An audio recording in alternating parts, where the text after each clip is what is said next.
Te aseguro, muchacho, que iría a buscarte, te levantaría y te pondría en esa silla, dijo Roosevelt, lo cual sería embarazoso para tu dueño, al que le gustaría que fueras un huésped bien educado. Sonreía y en su voz no había el menor tono de amenaza. Su rostro ancho parecía del de un Buda negro y sus ojos expresaban una bondadosa diversión. Sé bueno, cachorrito, repitió. Orson barrió el suelo con el rabo. Se contrajo y dejó de moverlo. Nos lanzó una mirada cautelosa a Roosevelt y a mí e irguió la cabeza. Yo me encogí de hombros. Roosevelt, un poco confundido, le ofreció otra vez la silla con el pie. Orson se levantó del suelo, pero no se acercó inmediatamente a la mesa. Del bolsillo de la cazadora de nylon que colgaba en la silla, Roosevelt extrajo una galleta en forma de hueso. La sostuvo a la luz de las velas para que Orson pudiera verla con claridad.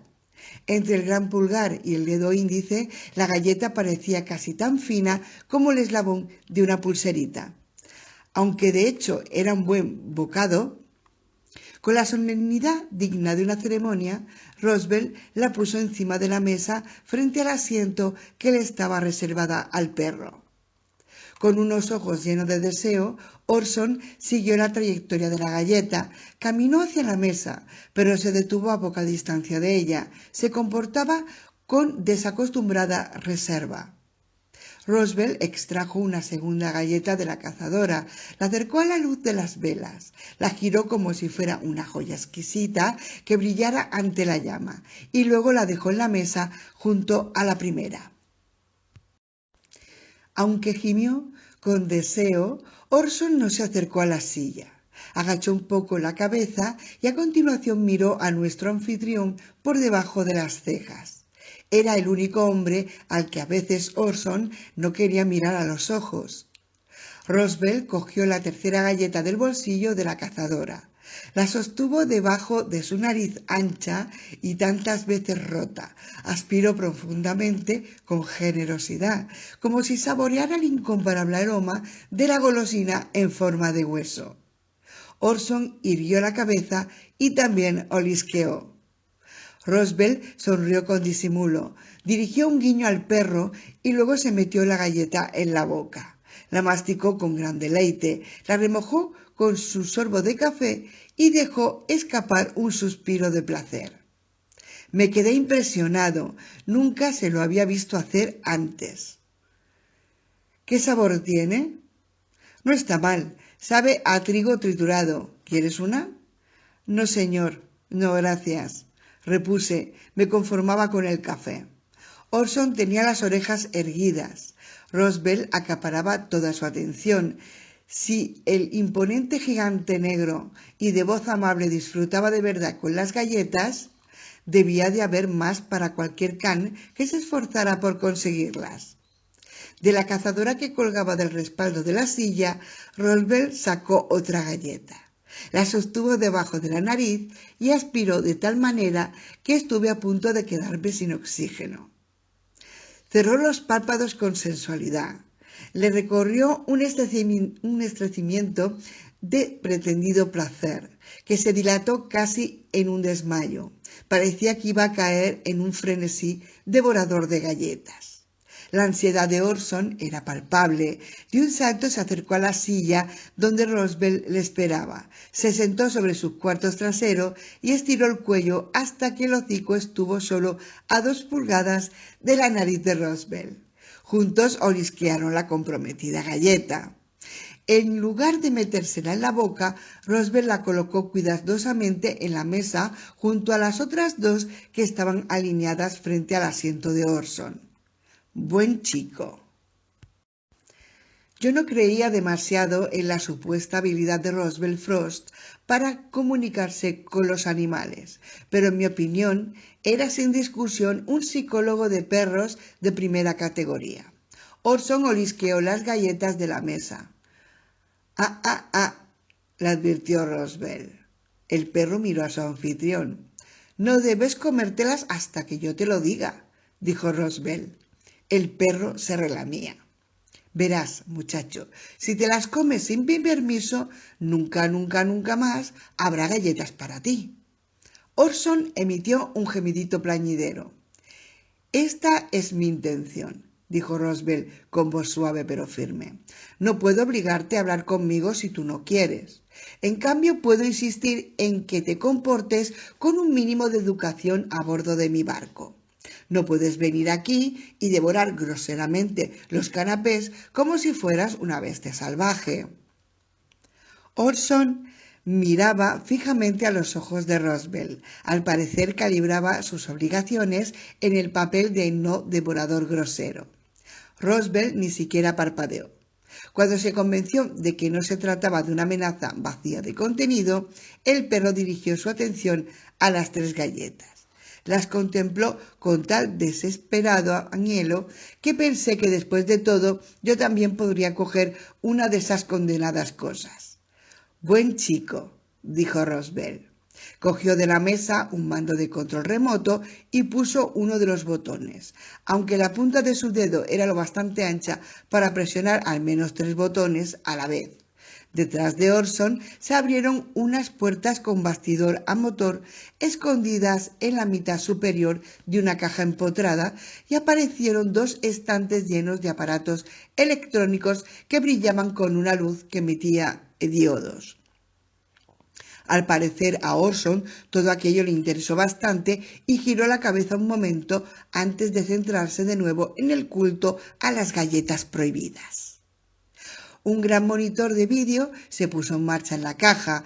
La pantalla cuarteada mostraba el panorama sombrío del muelle cubierto por la niebla y de la bahía, desde los 4 costados del Nostromo.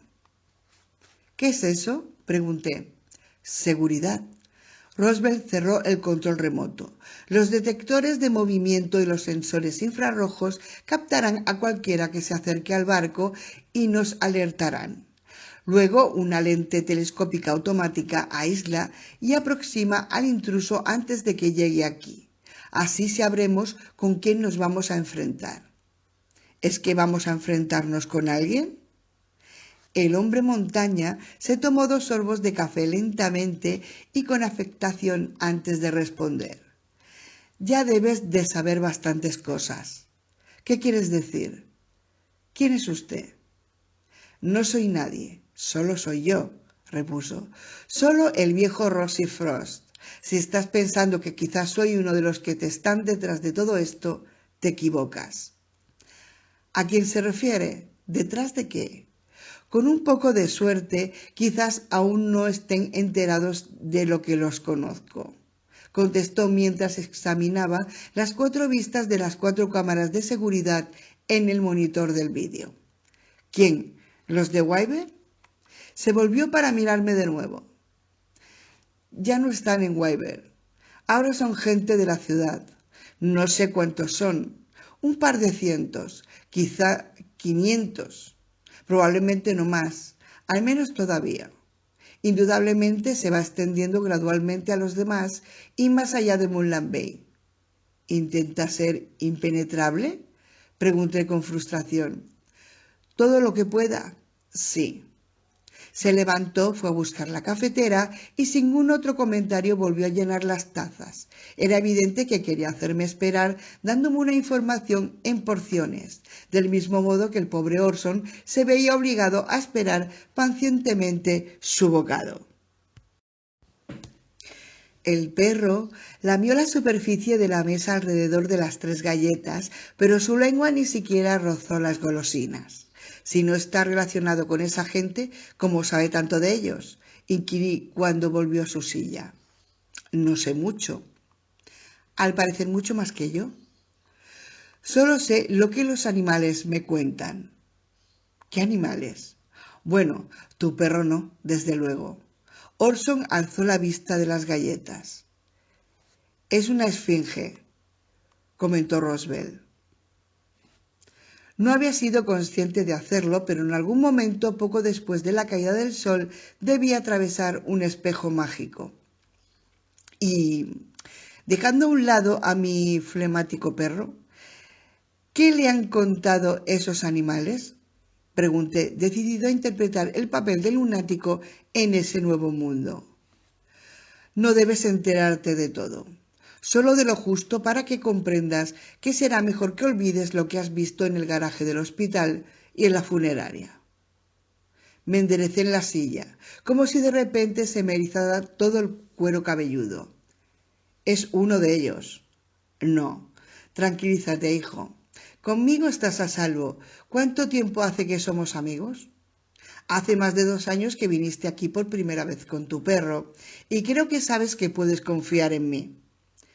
Solo me convenció a medias. Ya no estaba tan seguro de mi buen criterio como lo estaba antes.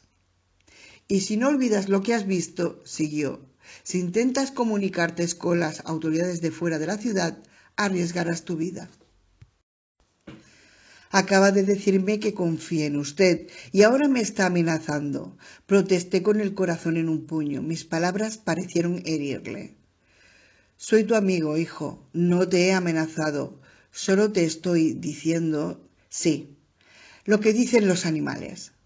Son los de Wyvern quienes desean taparlo a toda costa, no yo. De todas formas, tu persona no estaría realmente en peligro, aunque intentaras ir a las máximas autoridades, al menos no al principio. No quieren tocarte, te veneran. Era una de las cosas más desconcertantes que había oído nunca y parpadeé confundido. ¿Me veneran? Sí, les infundes respeto. Me di cuenta de que Orson me estaba mirando fijamente y que se había olvidado por el momento de las 3 galletas prometidas. La afirmación de Roosevelt no solo era desconcertante, era completamente absurda. ¿Y por qué nadie ha de venenarme?, pregunté. Por lo que eres. La cabeza me empezó a dar vueltas y a bailar y a brincar como una gaviota loca. ¿Y quién soy? Roosevelt frunció el ceño y se pellizcó la cara pensativamente con una mano. Diablo si lo sé. Solo repito lo que me han dicho. Lo que los animales te han dicho. El doctor Dolittle negro. Algo del desdén de Bobby se deslizó en mi interior. El caso es, dijo, que los de Wyvern no te matarán a menos que no les dejes otra alternativa, a menos que sea la única manera de hacerte callar. Cuando habló con Sasha, le dijo que era un asunto de vida o muerte. Roosevelt asintió con expresión solemne. Y lo es. Para ella y los demás. Por lo que he oído, esos hijos de puta intentarán controlarte asesinando a las personas que amas hasta que desistas, hasta que olvides lo que has visto y te preocupes solo de tu vida. ¿Personas que amo? Sasha, Bobby, hasta Orson. ¿Matarían a mis amigos para hacerme callar? En efecto, uno a uno, los matarán uno a uno hasta que te calles para salvar a los que queden. Estaba dispuesto a arriesgar mi vida para descubrir lo que les había sucedido a mis padres y por qué, pero no podía poner en peligro la vida de mis amigos. Monstruoso, matar inocentes. Pues con esto es con lo que te estás enfrentando. Sentí que me iba a estallar el cráneo. ¿Y con quién he de habérmelas? Necesito saber algo más concreto. Roosevelt dio un sorbo a su café y no contestó. Quizá era mi amigo, quizá su advertencia, quizá la tenía en cuenta, salvaría las vidas de Sasha o de Bobby, pero yo tenía ganas de atizarle. Podía haberlo hecho, podía haberle machacado con una despiadada serie de porrazos si al hacerlo hubiera tenido alguna oportunidad de no romperme las manos. Orson había apoyado una pata encima de la mesa, no con la intención de arrastrar las galletas hasta el suelo y fugarse con ellas, sino para mantenerse en equilibrio mientras se inclinaba hacia un lado de la silla y miraba por encima de mi hombro. Algo en el salón, más allá de la galería y de la zona de comedor, le había llamado la atención. Cuando me volví en mi silla para seguir la mirada de Orson, vi a un gato sentado en el brazo del sofá, iluminado desde atrás por la luz de la vitrina llena de trofeos de fútbol. Era un gato de color gris claro. En las sombras que le enmascaraban la cara, sus ojos verdes brillaban con puntitos dorados. Podría ser el mismo gato que horas antes había encontrado en las colinas detrás de la funeraria Kirk. 23. Como una escultura egipcia en el sepulcro de un faraón, el inmóvil gato parecía dispuesto a pasar la eternidad en el brazo del sofá. Solo era un gato, pero yo me sentía incómodo dándole la espalda al animal. Me trasladé a la silla situada frente a Roosevelt Frost, desde la que podía dominar. A mi derecha, todo el salón y el sofá en su extremo. ¿Desde cuándo tiene un gato?, pregunté. No es mío, está de visita. Creo que lo he visto antes. Sí. Y él se lo ha contado todo, ¿eh?, dije con cierto tono burlón. Mungo Jerry y yo hemos hablado, sí, confirmó Roosevelt. ¿Quién? Roosevelt hizo un gesto hacia el gato en el sofá. Mungo Jerry, deletreó su nombre. Un nombre exótico y curiosamente familiar. Como soy hijo de mi padre en algo más que en la sangre y en el nombre, solo requerí un momento para reconocer la fuente. Es uno de los gatos de Old Possum Book of Practical Cats, de T.S. Eliot. La mayor parte de los nombres de esos gatos proceden del libro de Eliot. ¿Esos gatos? Los nuevos gatos como Mungo Jerry. ¿Nuevos gatos?, pregunté, esforzándome por seguirle. Prefieren esos nombres. No podría decirte por qué o cómo los han obtenido. Conozco a un tal Rum Tiger, a un Rumpelteser, Coriocopac, Gold Tiger, contestó Roosevelt, en lugar de explicarme lo que había querido decir. ¿Prefieren? Lo dice como si ellos eligieran sus nombres. Más o menos, repuso Roosevelt. Todo esto es extraordinario, comenté, meneando la cabeza. Después de todos estos años de comunicación con los animales, a veces también lo considero extraordinario. Bobby Holloway cree que recibió demasiados golpes en la cabeza. Roosevelt sonrió. No es el único, aunque yo fui jugador de fútbol, ya sabes, y no boxeador. ¿Y tú qué piensas, Chris? ¿Tengo medio cerebro de gelatina? No, señor, admití. Está usted la persona más perspicaz que he conocido. Por otro lado, la inteligencia y la poca coherencia no se excluyen mutuamente, ¿verdad?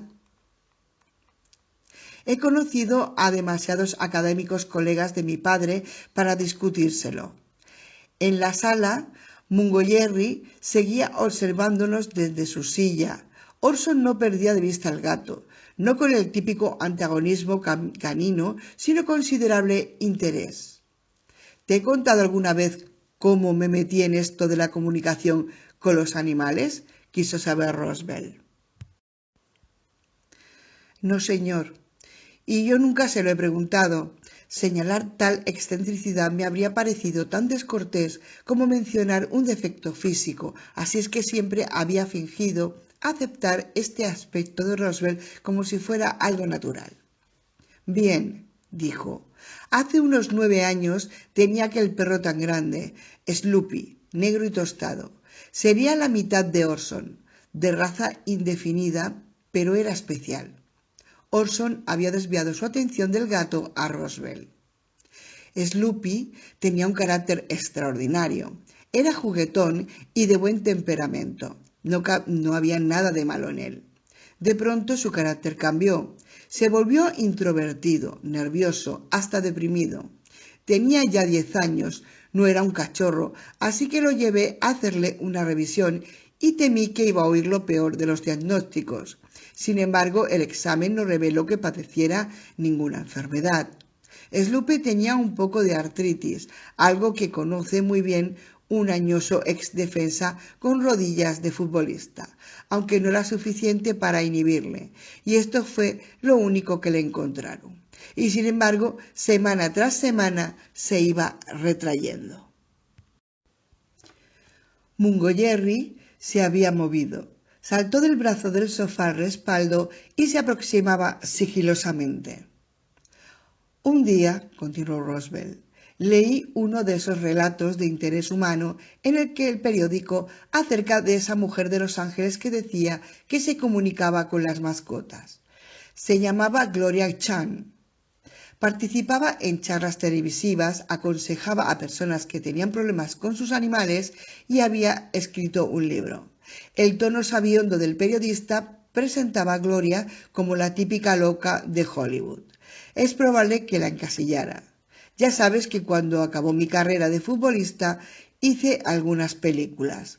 Conocí a muchas celebridades, actores, estrellas del rock y comediantes. También productores y directores, y algunos eran esos típicos encantadores, pero con franqueza, muchos de ellos y muchas de las personas que les rodeaban eran unos locos de mierda a los que nunca te hubieras acercado a menos que llevaras un arma escondida. Tras recorrer el sofá, el gato bajó al brazo más próximo. Se encogió los músculos tensos, la cabeza gacha e inclinaba hacia adelante, las orejas aplastadas contra el cráneo, como si estuviera dispuesto a hacer una carrera para cruzar los 2 metros de distancia entre el sofá y la mesa. Orson parecía en alerta, concentrado en Mungo Jerry, en Roosevelt y en las galletas prohibidas. Yo tenía negocio en Los Ángeles, dijo Roosevelt, así que me llevé conmigo a Sloopy. Cogimos el barco y cruzamos la costa. Entonces no tenía el Nostromo. Navegaba en un Chris-Craft Roamer de 60 pies muy suave. Lo dejé anclado en la Marina del Rey, alquilé un automóvil porque esos asuntos iban a llevarme 2 días y había conseguido el número de Gloria a través de unos amigos del negocio del cine y ella accedió a recibirme. Vivía en Palisades y allí me dirigí con Sloopy a última hora de la mañana. El gato, en el brazo del sofá, permaneció inmóvil, dispuesto a saltar. Tenía los ojos y los músculos más tensos que antes, una pequeña pantera gris. Orson estaba rígido, tan inmóvil como el gato.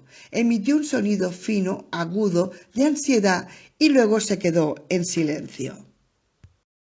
Gloria era una chinoamericana de 4ª generación, pequeña, parecía una muñeca, y hermosa, hermosa de verdad, rasgos delicados, ojos enormes, algo parecido a lo que un Miguel Ángel chino hubiera tallado en un luminoso jade.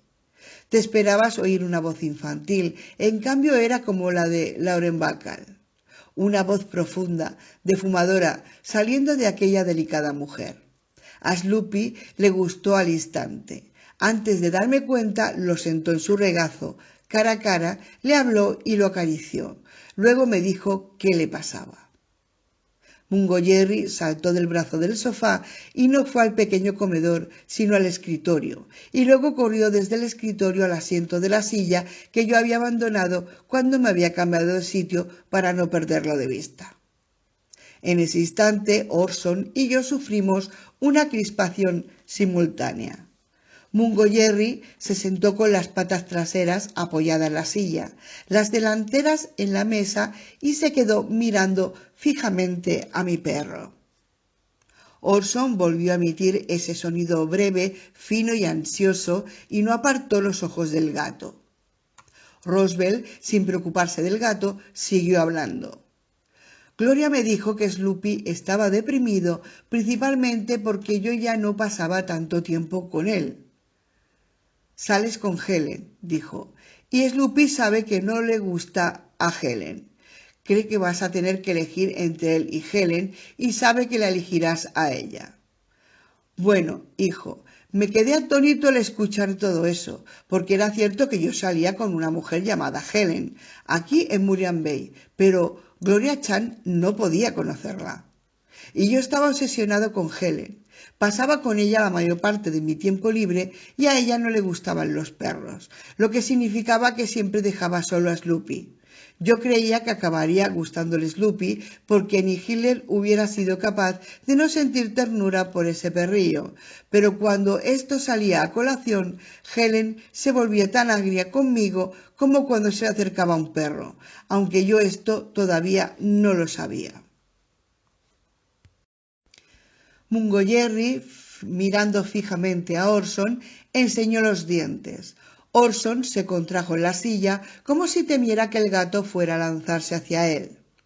Luego Gloria me dijo otras cosas que preocupaban a Sloopy. Una de ellas era la furgoneta Ford que había comprado.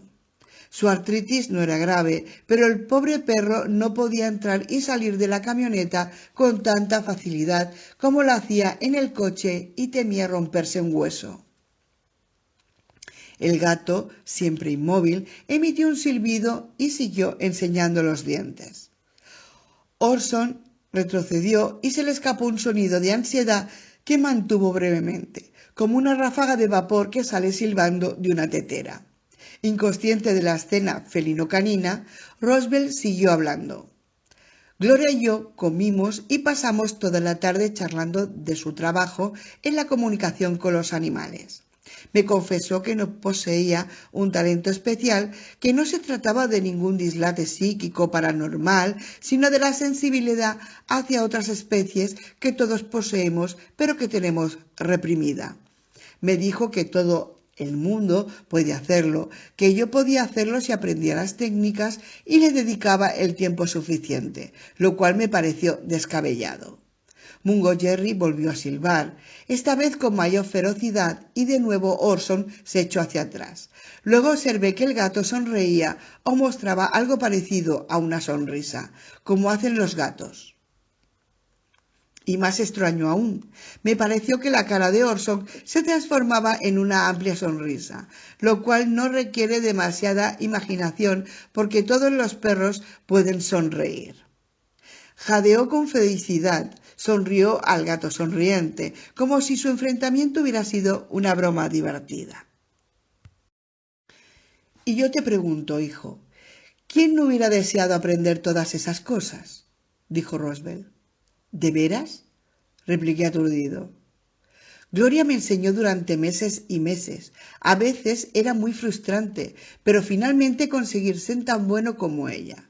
El primer gran obstáculo es creer que lo puedes hacer enseguida. Tienes que superar tus dudas, tu cinismo, todos tus conceptos preconcebidos acerca de lo que es posible y lo que no lo es. Lo más difícil es dejar de preocuparte de parecer un loco, porque el temor a las humillaciones te limita. Mucha gente no lo puede superar y a mí me sorprendió que pudiera hacerlo. Orson se desplazó hacia adelante en su silla, se inclinó sobre la mesa y enseñó los dientes a Mungo Jerry. Los ojos del gato se abrieron con temor. En silencio pero amenazador, Orson hizo rechinar los dientes. Sloopy murió 3 años después. Dios, cómo lo sentí, pero lo más hermoso y fascinante de aquellos 3 años fue estar en armonía con él, dijo Roswell con su profunda voz llena de añoranza. Orson, todavía enseñando los dientes, gruñó suavemente a Mungo Jerry y el gato gimoteó. Orson volvió a gruñir, el gato lanzó un lastimero maullido del más genuino temor y ambos rieron. ¿Qué demonios está pasando aquí?, pregunté. Orson y Mungo Jerry se mostraron perplejos ante el nerviosismo temblor de mi voz. «Se están divirtiendo», explicó Roswell. Yo le hice un guiño a la luz de las velas. Su rostro brillaba como teca oscurecida y barnizada. «Han estado burlándose de sus estereotipos», comentó. Me resultó difícil creer que le había oído bien.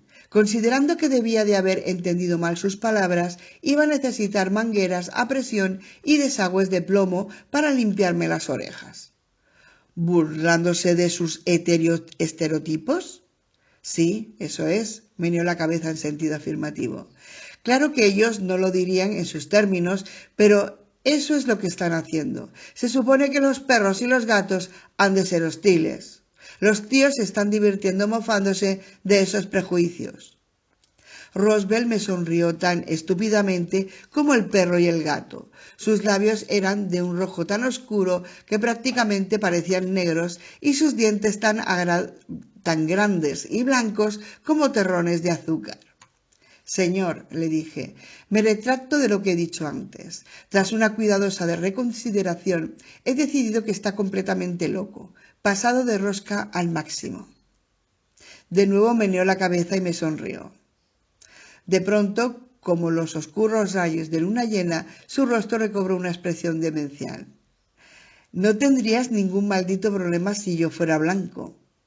Y mientras alargaba la última palabra, dio un fuerte puñetazo en la mesa, de tal magnitud que las tazas de café temblaron en sus platos y a punto estuvieron de volcar. Su acusación me dejó atónito. Jamás había oído que mis padres hablaran con desdén de otras etnias o hicieran declaraciones racistas. Crecí sin prejuicios. Además, si existía en este mundo el colmo de los parias, ese era yo. Yo era una minoría de minorías, la minoría de uno. La lombriz nocturna, como algunos bravucones me habían llamado cuando era pequeño, antes de conocer a Bobby y tener alguno de mi lado. Yo no era albino, ni tenía pigmento en la piel, pero a los ojos de muchos era más raro que Bobó, el chico cara de perro. Para otros estaba sucio, contaminando como si mi vulnerabilidad genética a la luz ultravioleta pudiera contagiarse a los demás con un estornudo. Y algunos me metían y despreciaban más que hubiera temido y despreciado al hombre sapo de 3 ojos en una exhibición de feria de monstruos marinos, solo porque yo vivía en la puerta de al lado. Roswell Frost se alzó ligeramente de su asiento, se inclinó hacia el otro lado de la mesa y alzó un puño mayor que un melón. Se dirigió a mí con una hostilidad que me dejó atónito, mareado. Racista. Eres un hipócrita hijo de puta racista. ¿Cuándo me ha importado a mí la raza? ¿Cómo podría importarme? Respondí con una voz apenas audible. Me dio la sensación de que iba a alargarse hasta el otro extremo de la mesa, arrancarme de la silla y estrangularme hasta que la lengua me rozara los zapatos. Me enseñó los dientes y me lanzó un gruñido, como un perro, igual que un perro, sospechosamente como un perro. ¿Qué diablos está pasando aquí?, pregunté, aunque esta vez me dirigía al perro y al gato. Roswell me lanzó otro gruñido y cuando me lo quedé mirando con la boca abierta y expresión estúpida, dijo: «Vamos, hijo, si no puedes insultarme, al menos lánzame un gruñidito. ¡Lánzame un gruñidito! Vamos, hijo, puedes hacerlo». Orson y Mungo Jerry me contemplaban expectantes. Roswell emitió otro gruñido, dándole una inflexión interrogadora al final. Luego le devolví el gruñido. Gruñó más fuerte que antes y yo también lo hice. Hostilidad. Perro y gato, blanco y negro. Acabamos de divertirnos un poco burlándonos de los estereotipos, dijo con una amplia sonrisa. Cuando Roswell volvió a sentarse en su silla, miró mi aturdimiento y empezó a dejar paso a una trémula sensación de milagro. Fui consciente de una sutil revelación que sacudiría mi vida para siempre, que me abriría unas dimensiones del mundo que ni siquiera podía imaginar.